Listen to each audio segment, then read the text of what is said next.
qu'il y a des dizaines de milliers de chômeurs qui vont perdre leurs allocations au 1er janvier. Donc on est venu dire que c'était par rapport à cette mesure-là qu'on s'opposait, que c'était aussi par rapport à la politique qui est menée par ce gouvernement. Ce qui nous arrive ici aux chômeurs, c'est pas une mesure qui est vraiment économique. Les économies qu'ils vont faire en expulsant des dizaines de milliers de chômeurs, c'est des cacahuètes comparé aux milliards qu'ils ont déjà envoyés aux banques, aux milliards que les grandes entreprises évitent de payer à l'impôt. Et donc en fait c'est ça qu'on a essayé de dire aussi, que la mesure qui prend place maintenant en fait, c'est quelque chose qui concerne le monde du travail dans son ensemble, aussi bien les chômeurs que les travailleurs. Parce que maintenant ces dizaines de milliers de personnes qui vont perdre tout revenu au 1er janvier, elles seront prêtes à accepter n'importe quel emploi à n'importe quel prix. Ça veut dire, en fait, ça c'est une arme énorme pour les patrons, pour pouvoir baisser les droits des employés, pour pouvoir baisser les salaires, en sachant qu'il y a des milliers de personnes qui sont prêtes à remplacer tout travailleur qui serait récalcitrant. Voilà, c'est un peu ça qu'on a essayé de dire. Ils vont tous travailler dans les parkings, ces chômeurs, je dirais. Voilà. 100 € par mois, 38 heures par semaine, je te promets. Au jeu de balle bientôt. Ouais.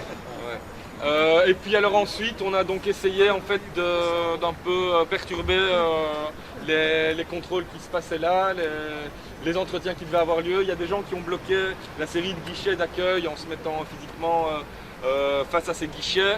Et les autres personnes ont aussi bien parlé avec des gens qui venaient là pour se faire contrôler qu'aller se balader dans le hall où il y a toutes les espèces de petites cases où les employés de l'ONEM contrôlent font les entretiens avec les chômeurs qui arrivent.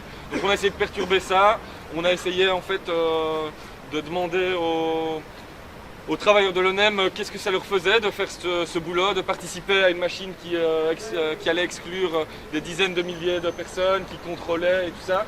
Grosso modo, ils étaient soit dans l'indifférence en disant oui, moi je ne fais qu'appliquer les lois, soit ils étaient dans le déni. Le directeur de l'agence qui est venu a essayé de nous dire qu'eux, en fait, ils acceptaient principalement des gens, qu'ils étaient là pour donner de l'argent aux gens et pas pour les exclure. On n'a pas été vraiment convaincus, mais il avait l'air d'y tenir vraiment. Voilà, on lui a laissé ses certitudes. Et voilà. À un moment, voilà, c'était chaotique, les employés sont mis un peu à part et puis au final, le directeur de l'agence a décidé que tous les contrôles et tous les entretiens qui devaient avoir lieu ce matin étaient annulés. Ils ont fait sortir toutes les personnes qui étaient venues pour ça et nous on est sortis après ça, les gens qui avaient occupé, après avoir subi un contrôle d'identité.